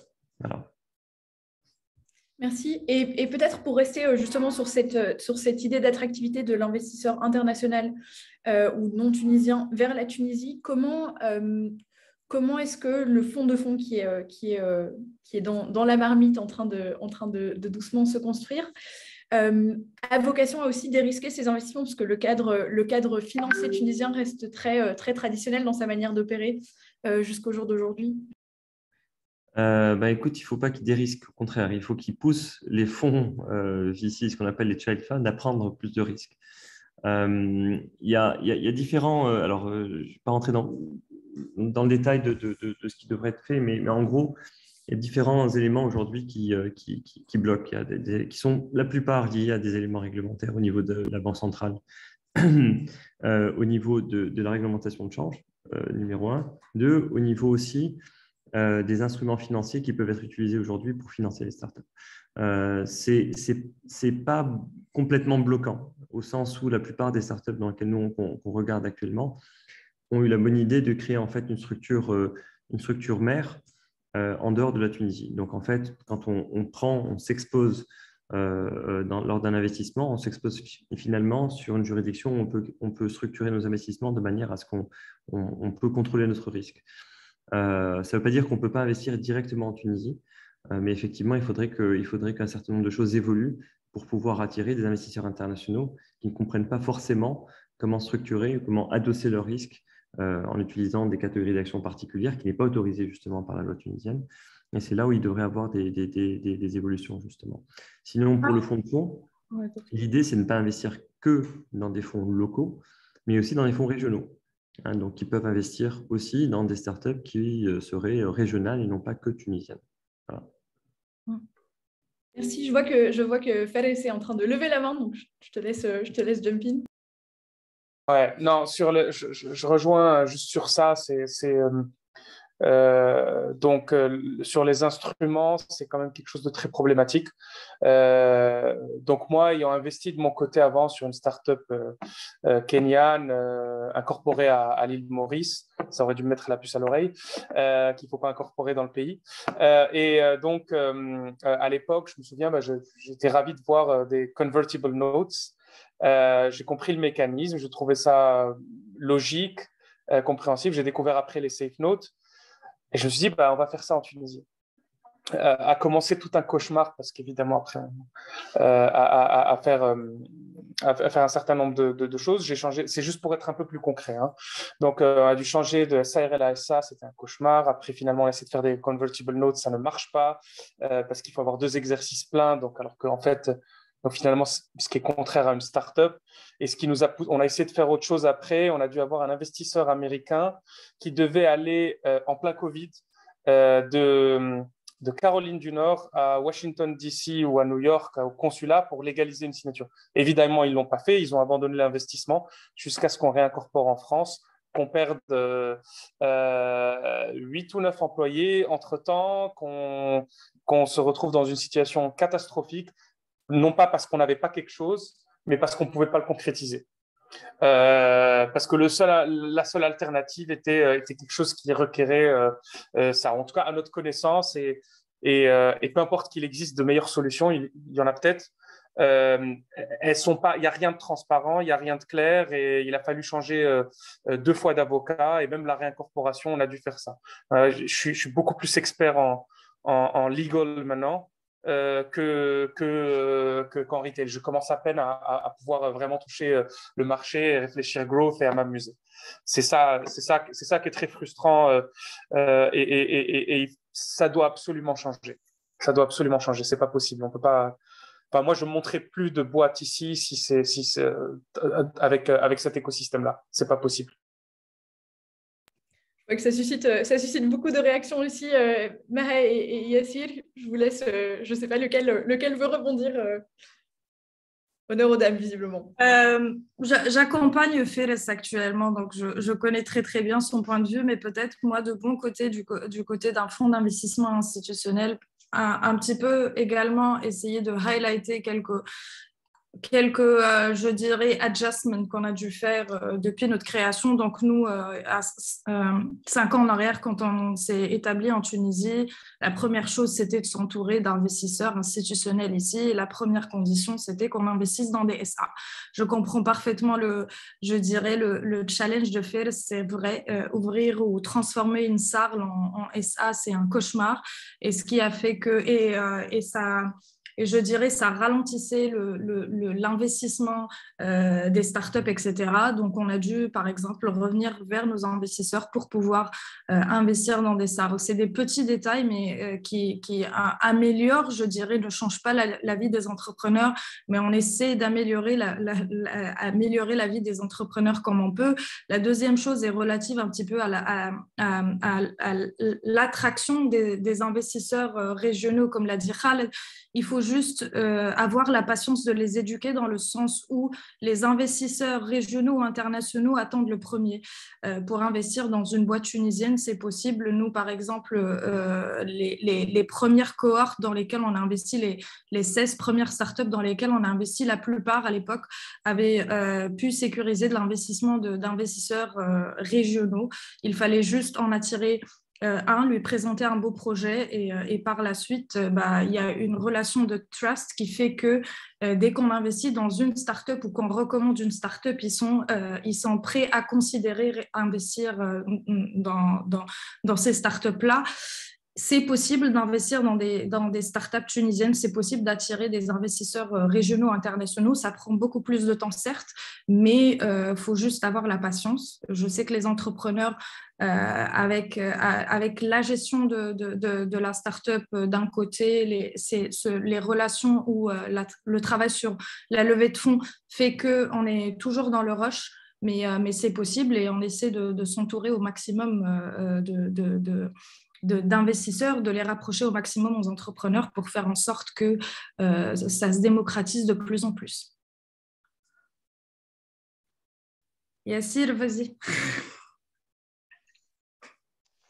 Non, mais je veux juste séparer en fait les cas, parce que les cas comme celui de Fels ou le mien, qui sont des entreprises attaquant des marchés potentiellement internationaux, qui sont nés ici mais qui auraient pu être ailleurs, il faut arrêter de se bullshiter, quoi. Il faut juste pas créer la boîte ici. Juste pas créer la boîte ici, éventuellement avoir une filiale, commencer, comme l'a dit Fels, à l'envers, incorporer France, Pays-Bas, Dubaï ou aux États-Unis ou ailleurs. Enfin, aux États-Unis, c'est à discuter.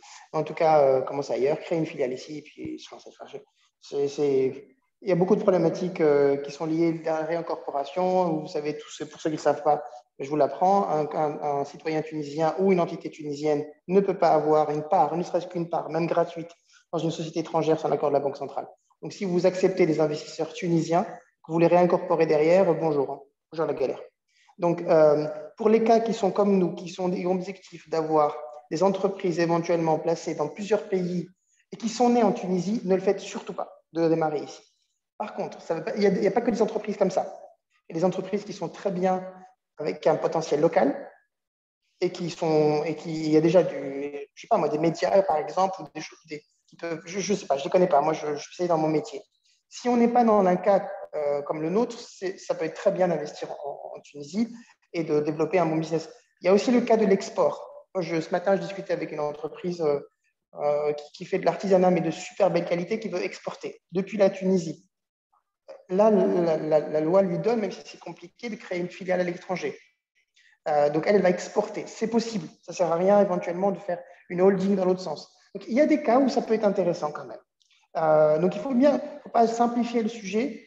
Il faut bien regarder votre cas. Si vous êtes destiné à faire plusieurs pays, dont la Tunisie, honnêtement, ne créez jamais la holding ici, ne créez pas la filiale, c'est une filiale éventuellement, et c'est tout. Si c'est un cas où vous êtes une entreprise qui peut investir en Tunisie, exporter depuis la Tunisie, si vous faites du SaaS par exemple, là, ça peut être des choses intéressantes. Donc, regardez bien le cas et ensuite, en fonction des business models, c'est intéressant. Il y a quand même des avantages, on n'en a pas parlé.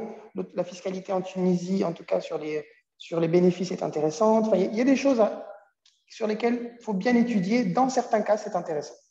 Voilà. Merci de nuancer le propos. C'est en effet quelque chose d'assez important à faire, et notamment en termes de recommandations. Je suis certaine qu'il y a des gens qui nous écoutent et qui ont des petites idées qui sont en train de germer. Donc voilà, je vous invite tous à vous tourner vers des gens qui l'ont fait, qui sont passés par là, potentiellement à Flat, qui a aussi une capacité d'accompagnement assez conséquente en Tunisie.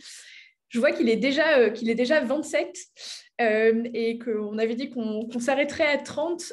Taufik, je ne sais pas à quel point on est flex sur les horaires. Je pense que ça dépend plutôt de nos invités. Pour tous nos invités qui ont des contraintes, je pense qu'il n'y a pas de souci à arrêter à 30. Si jamais d'autres ont un peu plus de temps, on prendra peut-être des questions qui ont été posées pour y répondre à partir de 30.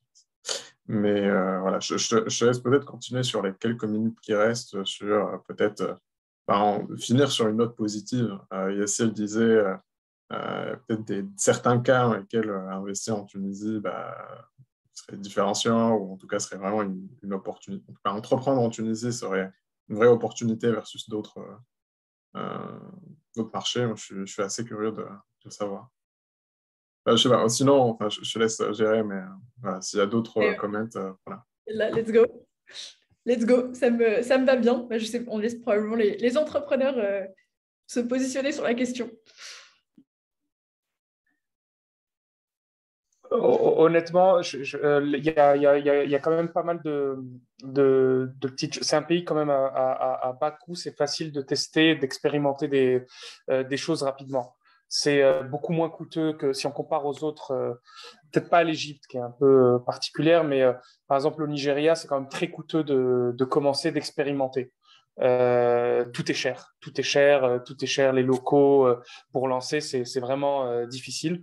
Et oui, il y a un accès aux capitaux qui est plus intéressant, mais pour démarrer, c'est plus dur.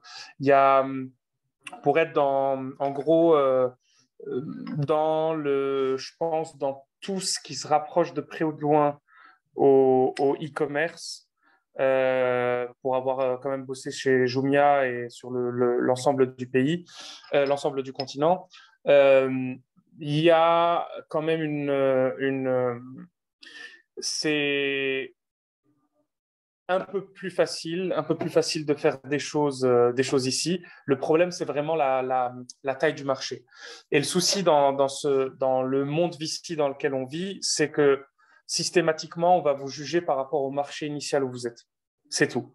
Et donc, du coup, je dirais que un bon moyen, ce serait d'être capable de très rapidement itérer ailleurs, dans un plus gros marché, après avoir fait des tests initiaux en Tunisie. dans un certain nombre de secteurs, en tout cas tout ce qui va toucher au e-commerce, quick commerce, que ce soit en B2B ou en B2C. Ça peut être intéressant de commencer ici en ayant très très vite l'idée de partir ailleurs et dans tous les cas incorporer ailleurs, dans tous les cas. Incorporer ailleurs, peut-être même aux Pays-Bas plutôt qu'en France, je dirais. Yassir, je pense, fait le bon choix. Voilà, mais c'est pas une mauvaise chose de lancer ici, c'est une mauvaise chose d'incorporer ici. Je pense que Zahra, tu as une réaction à ce que vient de dire, Oui, en fait, j'avais une réaction par rapport à tout ce que j'ai pu écouter. Et c'est vrai que je suis totalement d'accord avec ce qui s'est dit, qu'il faut, s'il y a des envies de levée de fonds internationales, il faut être ailleurs, etc. C'est vrai que la législation, elle bloque. Mais j'aimerais revenir plutôt aux phases qui arrivent avant la levée, avant l'internationalisation. C'est aussi, la Tunisie est un pays où on a besoin de tout, en fait. Il y a énormément de choses qui peuvent être faites, il y a énormément de concepts, il y a énormément de solutions qui peuvent être apportées à différentes problématiques. Tout à l'heure, Khaled parlait justement des secteurs où il y avait le plus d'investissement. On parle de la santé, on parle du transport, on parle du paiement mobile. On est dans un écosystème où il y a beaucoup de choses à faire. Donc, je pense qu'il y a plus d'opportunités et c'est beaucoup plus facile, hein, entre guillemets. Hein. Je ne parle pas de la législation, je ne parle pas de l'administratif, mais je parle par rapport à l'idée de pouvoir créer une entreprise et de répondre à un besoin. Parce qu'il y a beaucoup de choses qui manquent dans notre quotidien, mais énormément de choses qui manquent. Et je trouve que c'est un marché qui peut inspirer des futurs entrepreneurs pour pouvoir avoir le déclic. Ensuite, si on passe à l'étape qui arrive après, on parle de développement, on parle de levée de fonds, on parle sur des choses qui sont un peu plus... c'est clair et je suis totalement d'accord avec tout ce qui a été dit. La Tunisie, à cause de sa législation, à cause de la Banque centrale, à cause de blocs, c'est pas possible de lever à l'international en étant domicilié en Tunisie. Mais si on reprend les bases même de l'entrepreneuriat et de la création et d'avoir un impact, je pense que c'est un pays qui grouille d'opportunités. Donc, je voulais juste réagir par rapport à ça. Non, je te remercie. Je pense que c'est une note de fin plutôt positive. Donc, en effet, on voit que l'accès aux capitaux est complexe, que l'incorporation en Tunisie, on l'aura bien entendu, est plutôt à proscrire qu'à conseiller de par toutes les barrières administratives, juridiques, etc., etc. Par contre, on note aussi tous les commentaires que vous avez faits au travers de cette discussion, en disant, comme tu disais, Zahra, qu'il y a des belles thématiques, encore assez peu d'acteurs sur le marché, et pourtant les first movers sont très, très attendus. Qu'en parallèle, on a un super pool de talents. Je pense que ce que fait Go My Code, par exemple, c'est vraiment une initiative qui a un fort potentiel de changer les dynamiques tunisiennes et aussi les aspirations des jeunes qui se lancent sur un marché de l'emploi quelques années après nous.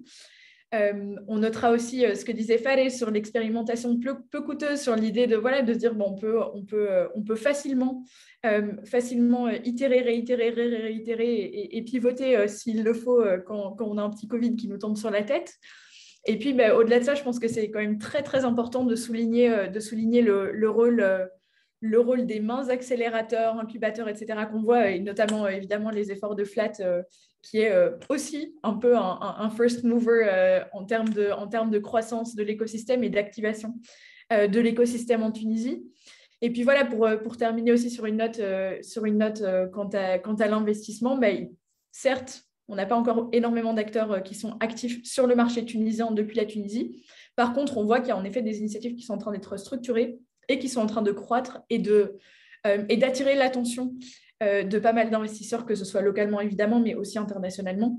Donc voilà, donc c'est plutôt des perspectives positives pour l'écosystème en termes de son développement, en termes de son activité, en termes de la quantité d'entrepreneurs qui aujourd'hui ont ou lancent une activité en Tunisie, à défaut de depuis la Tunisie.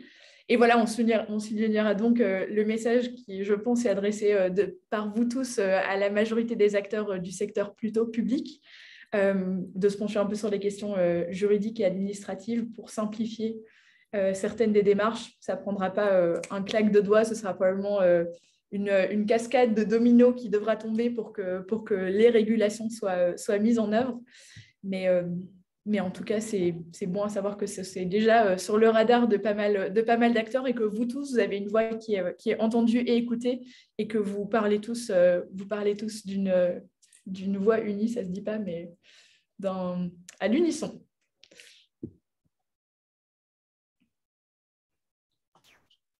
Merci beaucoup, Tiziana, et merci beaucoup à tous nos panélistes. Je ne sais pas si on peut peut-être passer aux quelques questions qui ont été posées. J'essaie de traiter ça en 5 minutes. Yes, on avait une toute première question qui était pour Asdin. Je pense que c'est une question qu'on a souvent dû poser à Split sur la légalité du covoiturage en Tunisie. Donc, on demandait est-ce que c'était légal ou pas finalement, est-ce que ça avait changé la loi dessus. Yes, avec plaisir.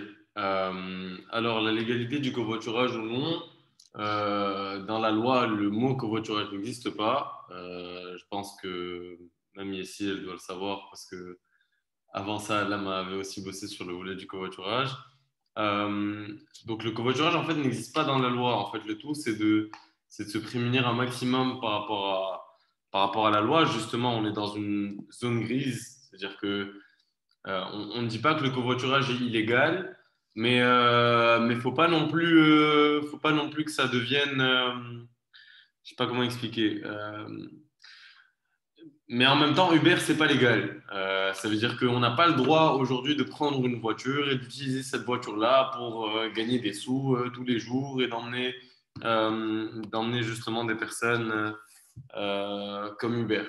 Par contre, ce qui est possible, c'est de créer un système où, en fait, algorithmique, où des personnes vont se déplacer selon des frais de trajet. Par exemple, en fait, nous, ce qu'on a fait, pour l'expliquer très rapidement, c'est qu'on a créé un algorithme qui calcule pour tous les modèles de voitures présents en Tunisie, combien chaque modèle consomme par kilomètre dans différentes variables. Et de là, on a pu déterminer donc combien chaque trajet, de combien une cotisation devait être. J'arrive même plus à parler. Combien la cotisation, je vais arriver. Combien réellement la cotisation doit être déterminée en fait. Elle ne peut pas être déterminée uniquement. Parce qu'en fait, je ne sais pas pourquoi je n'arrive pas à parler, mais juste pour vous expliquer, en fait, ce qui se passe en Tunisie, c'est qu'il y a beaucoup de gens au centre-ville qui proposent en fait d'emmener des personnes, je ne sais pas, à Alger ou en Égypte ou en Libye. Enfin, ils le font quoi, dans une voiture, ils viennent, ils te proposent de t'emmener, ils te proposent un prix par place. Et en fait, ça, c'est complètement illégal parce que ça nécessite une licence. Donc, quand il y avait eu un peu on va dire le bad buzz par rapport au fait que le covoiturage était illégal, c'est parce qu'ils ont juste pointé du doigt cette activité-là qui était illégale, mais sinon tout le monde a le droit de covoiturer. On ne peut pas faire la différence entre deux personnes qui covoiturent aujourd'hui. Enfin, il n'y a pas deux personnes qui sortent de la fac qui vont rentrer ensemble chez eux. On va leur dire non, c'est illégal ce que vous faites. Donc voilà. Ici, j'ai vu que je ne sais pas si tu veux commencer. Je veux juste compléter, pas sur le covoiturage en soi, mais c'est sur à chaque fois, j'adore prendre ma casquette de non-tunisien pour prendre du recul à chaque fois. Il y a un truc qui est super étonnant en Tunisie, c'est que la première question qu'on pose, c'est est-ce que c'est légal? C'est énorme. J'ai vu dans plein de pays, mais c'est énorme, quoi. La première question, c'est à la limite que la question soit est-ce que c'est illégal, je veux bien. Mais la question, c'est est-ce que c'est légal? Il y a cette mentalité énorme. Je ne suis pas historien, je ne suis pas anthropologue, je ne veux pas l'expliquer, mais qui est incroyable sur est-ce qu'il y a un cadre juridique qui le permet? À chaque fois, je réponds est-ce qu'il y a un cadre juridique qui nous interdit? Ah non, mais ce n'est pas comme ça que ça fonctionne. Je rappelle les fondamentaux de la loi. La loi, c'est que ce qui n'est pas interdit est autorisé. Ah non, ça ne fonctionne pas comme ça. Prouve-le-moi le contraire. C'est énorme comme réflexe. C'est très, très tunisien. Les amis tunisiens, je ne sais pas d'où ça vient, ce truc. Les Italiens ne sont pas comme ça, les Maghrébins ne sont pas comme ça, les Égyptiens ne sont pas comme ça. Je ne sais pas d'où ça vient. Et il faut sortir ça de la tête. À chaque fois, je me permets de le dire, j'adore votre pays, mais il ne faut pas penser à ce qui est interdit, quoi. Il faut y aller. Au pire, vous connaissez la phrase des entrepreneurs, much easier to ask for forgiveness than permission. D'ailleurs, Si vous demandez Ou l'autorisation, 2,5 on va millions vous de dire, attends dinars que je de vérifie. redressement fiscal comme Jumia, je sais pas. Hein. Ouais, mais, Forgiveness, 2,5 millions de dinars, c'est beaucoup. Hein. ouais, mais je serais déjà Jumia à ce moment-là. Donc, à la limite, je pourrais me permettre. En attendant, je ne peux pas rester tout seul et me poser des idées. Est-ce que j'ai le droit de faire? Non, je sais, je rigole, Fadès, mais tu as compris mon message. Il y a un vrai réflexe. Et je sais que le cadre légal, il est là pour aussi permettre des abus. Je suis pas en train de nier le contraire. Mais il y a un petit réflexe qui souvent, mais quand il n'y a rien qui l'interdit, ben, on y va, puis on verra après, quoi. Voilà, mon petit moment où je change de casquette, j'aime bien. De temps en temps. D'ailleurs, les deux autres questions qu'on a reçues rejoignent un peu ce point. La première dit qu'en fait, la plupart des beaux projets entrepreneuriaux en Tunisie sont nés un peu après la Révolution. Donc, il y a eu un peu un mouvement qui a un peu libéré les projets entrepreneuriaux.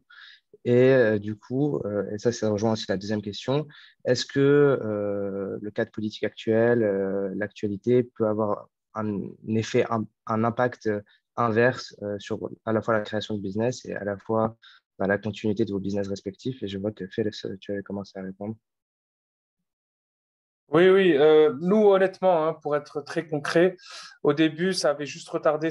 On avait un investisseur en due diligence et ils ont paniqué et voilà. Puis ça s'est vite calmé.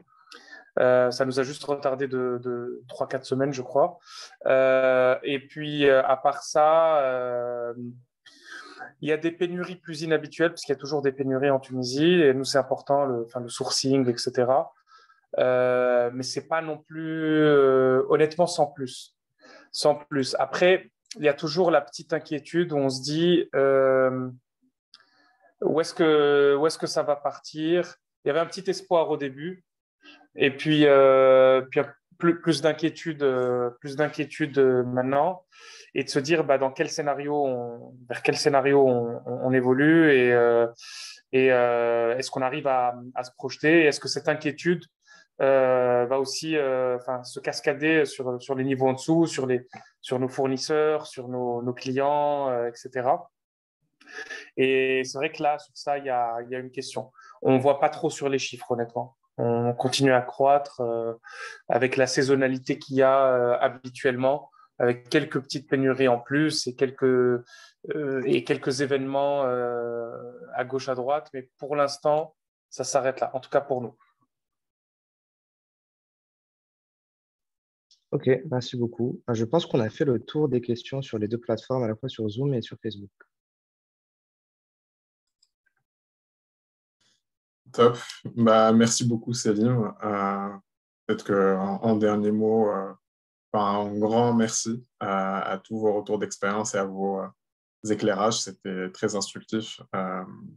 Évidemment, ça nous donne envie d'en savoir plus et je pense que peut-être qu'on reviendra vers vous individuellement pour mieux comprendre et s'apprendre. Et du coup, je vous souhaite une excellente fin de soirée. Merci encore une fois et peut-être à très vite. Et merci à vous d'avoir organisé. Merci. Bye bye. Merci tout le monde. Bye bye. Merci beaucoup. À la prochaine.